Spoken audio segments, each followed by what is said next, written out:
Hey folks, Andy here.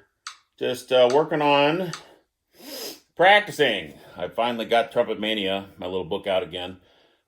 Just thought I'd do a little video of what I'm practicing today. This is, in Trumpet Mania, the 7th technical study. This little guy, right? You've seen with my lovely mug on the back page. Anyway, I've been working my chops, getting my chops back in shape. And long process when you take time off. But I finally felt brave enough to get my book out because my stuff is very exhausting, very kind of advanced level stuff. And this one's all, by the time I'm up to this stuff, I thought, okay, I better have some strength back before I dig back into my book. So kind of felt kind of ready. So it was inspired enough. So trying to figure things out. I'm still playing this wonderful Gazo trumpet I bought off of Bobby Shoe and trying to figure some things out with it, playing around with different mouthpieces. I own 25 different Warburtons and playing on, actually, I've had some issues with low register on this horn, not being super great. This horn was not necessarily meant for, this is a lead trumpet horn for sure, but I think it really works as a great all-around. It's just been a matter of pairing up the right mouthpiece. So I've got actually an Arturo model. Kind of feels like it feels like a Mount Vernon 3C actually. And I think it's kind of helped open up the low register a little bit.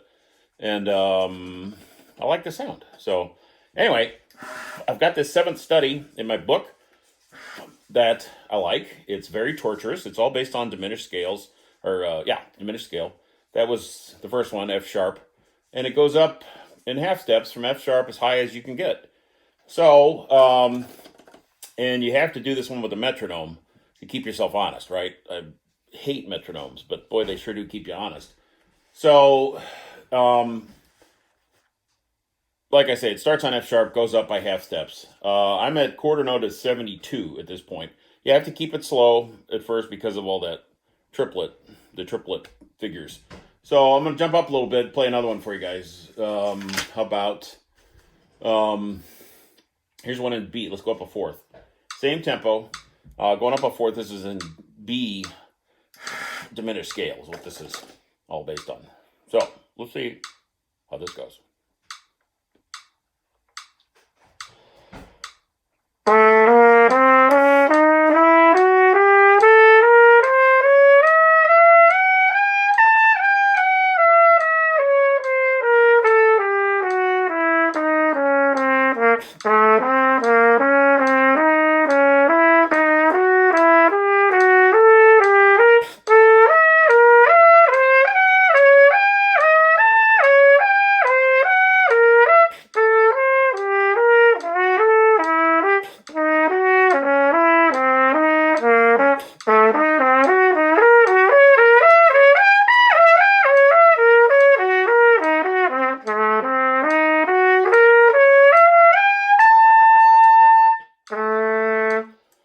Man, that 2-octave jump on the end is tough. But anyway, not 100% consistent. I'm trying to do a different, turn off Mr. Metronome.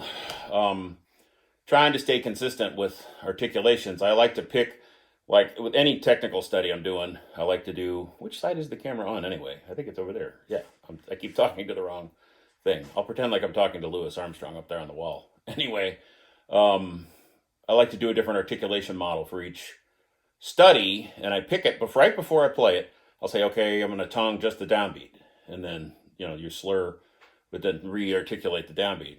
That was my intention on that one. I think I let a couple ones slip by there that were incorrect. So let's do maybe one more. Okay, just kind of give you the idea here. I wrote it in the thing, I think all the way up to, yeah, it goes all the way up to G. I'm not quite there today. So let's do one in D. Okay, we'll do one more of these. And then I'll show you something else I've been working on. Like I say, just want to talk about kind of what I'm practicing right now. So getting my technical stuff in order here. 72, here we go again. Quarter note 72. This one is D diminished, okay? And I'm thinking of the articulation model right now.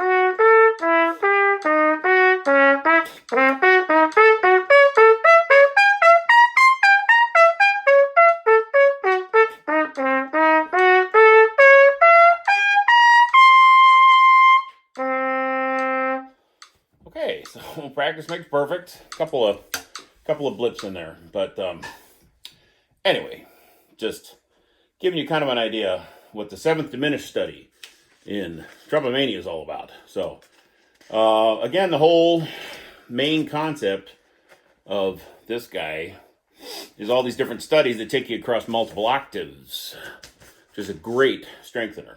Really, I think the best kind of strength builder there is, aside from just straight up, flexibility. I mean, everything you play makes you stronger. Studies that cross many octaves, I think, are the best. The best kind of strengthener there is.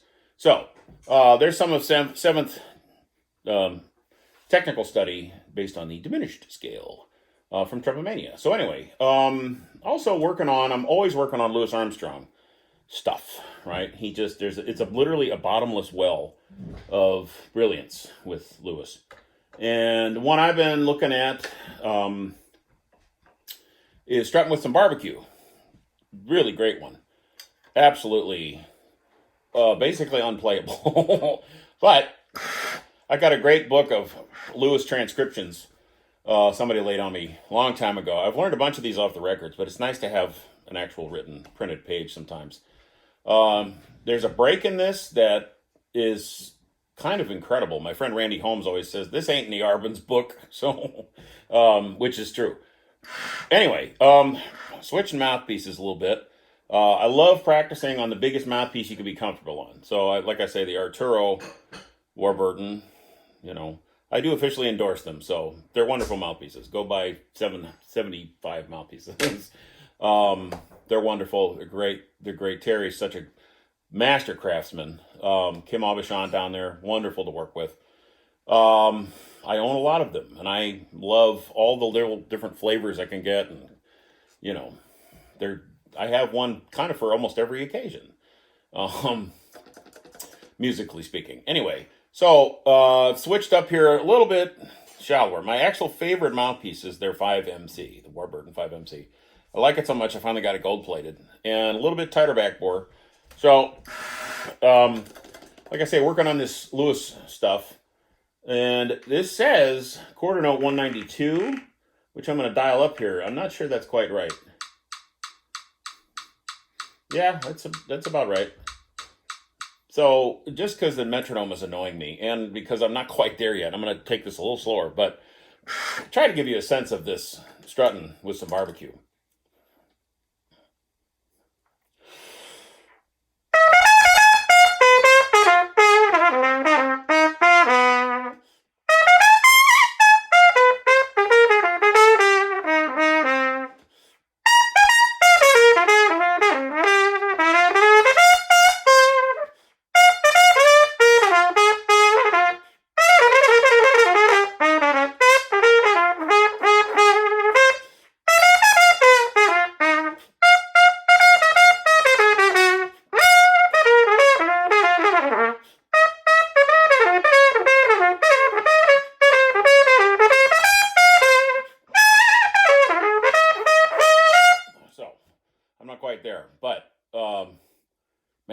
knows this stuff is so hard. But that break, right?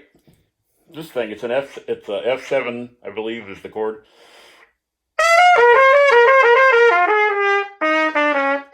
Okay.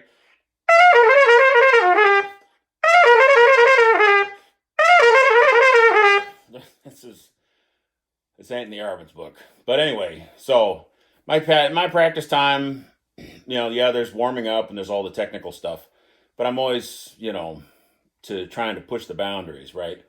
So that one is kicking my ass right now. But wanted you to kind of have an idea of what I'm practicing on today. So that's it for the moment. But hey, thanks for continually checking in. It keeps me inspired that you guys are actually watching and digging these. So got more to come as always. All right. Have a great weekend. Bye.